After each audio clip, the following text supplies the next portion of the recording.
I'm gonna just say this fast as I can, I'm gonna let you go. If you change your attitude, you change your altitude. But you have to start living your life in expectation. You have got to start expecting great things to happen for you in order for it to happen. It is the law of attraction. It is real. It is nothing fake about it. If you live your life in expectations, that's what happens to you. If you live your life in despair, that's what happens to you. If you say all men are dogs, you're gonna meet every last one of them. I'll never be rich, you won't. You won't. The moment you change the frequency that your tower emits, the moment you change that frequency, different things come back to you. I'm telling you this how it works. That's exactly what you should be doing, is trying to figure out who it is that you're trying to be, right? And you aim at that. And then you use everything you learn as a means of building that person that you want to be. And I really mean want to be. I don't mean should be, even those things are going to overlap. And it's important to distinguish between those, because that's partly, and this is back down to the micro routine analysis. So if I was saying, well, you're going to try to make yourself more industrious. Okay, number one, specify your damn goals. Because how are you going to hit something if you don't know what it is? That isn't going to happen. And often people won't specify their goals too, because they don't like to specify conditions for failure. So if you keep yourself all vague and foggy, which is real easy, because that's just a matter of not doing as well, then you don't know when you fail. And people might say, well, I really don't want to know when I fail because that's painful. So I'll keep myself blind about when I fail. That's fine, except you'll fail all the time then. You just won't know it until you've failed so badly that you're done. And that can easily happen by the time you're 40. So I would recommend that you don't let that happen. I always tell people, don't wait to be rich. What is that richness? It's abundance, it's joy, it's happiness, it's contribution, it's getting out of yourself. Because as long as we're thinking about, oh my God, I lost something, or you did something, now I have less love, less respect, less money. If I think lost less, or because you did something, or because I did something, I'm never gonna have what I want in my life. Loss, less, never. Those three thought patterns, they're the source of all suffering. And the antidote, see it for what it really is, know it's BS, and find something to appreciate. Fundamentally, it starts with making the most important decision of your life, which is, if I would ask me up until 2 years ago, I would say it's who you spend time with, who you love, because who you spend time with is who you become. I think it's still one of the most important decisions in life.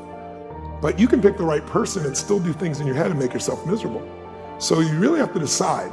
The most important decision is, do I want to be happy? Will I commit to being happy? More important than happy. Sometimes you'll be so happy you smile so much your face hurts, right? You need variety. Am I committed to living in a beautiful state even when it doesn't go my way? Even when it rains on my parade? Even when my biggest fear shows up?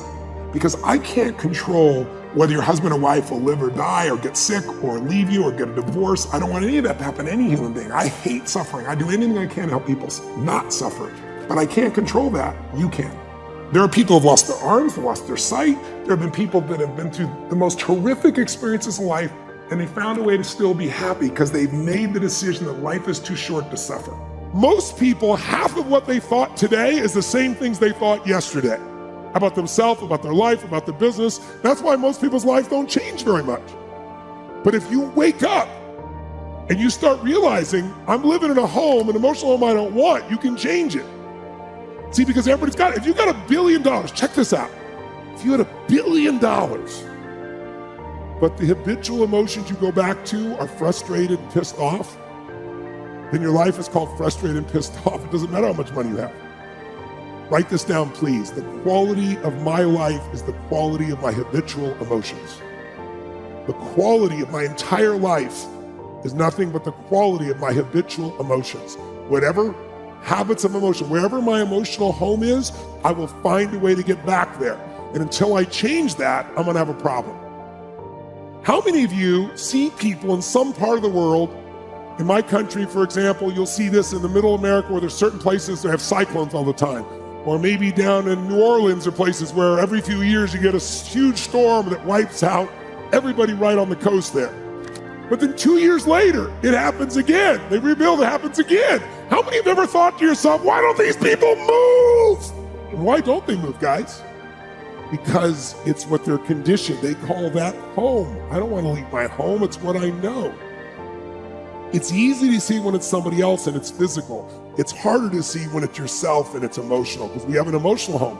Some of you grew up in a really tough environment. I did too. Pretty brutal environment.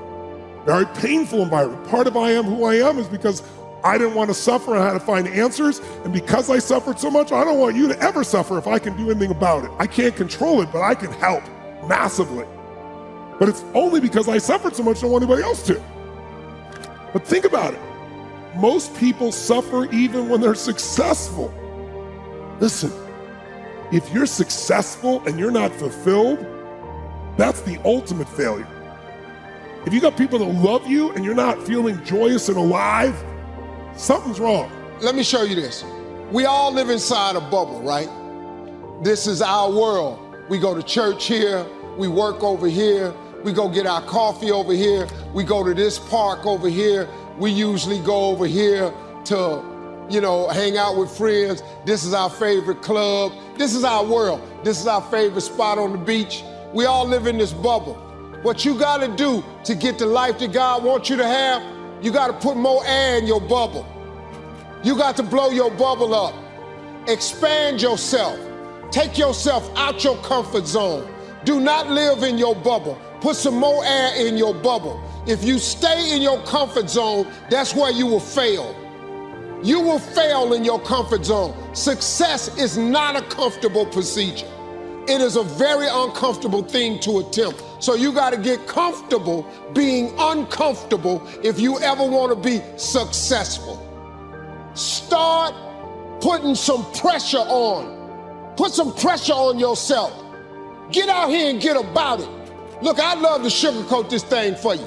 I'd love to tell you, look, you can go out here and get rich, do a couple of things. That ain't happening. You got to get real doggish. You got to get downright funky if you want to make it. When you get in certain states, you think one thought. When you get in other states, you think another thought. It's like turning the channel. And so what I really show people in the book how to do is how to turn the channel so that you're not suffering and you're living in a beautiful state. But what does it take? Let's just quickly say it. Number one, it takes acknowledging what's your favorite flavor of suffering. Is it worry? Is it stress? Is it anger? Is it loneliness? Is it boredom? Is it overwhelm? And then noticing what are the thoughts that trigger that and realizing it doesn't matter how much money you have, those thoughts can still make a billionaire crazy and frustrated and overwhelmed. And so what I show people to do is a process of how to let go of those thoughts. And we walk through that in the book in detail. But fundamentally, it starts with making the most important decision of your life.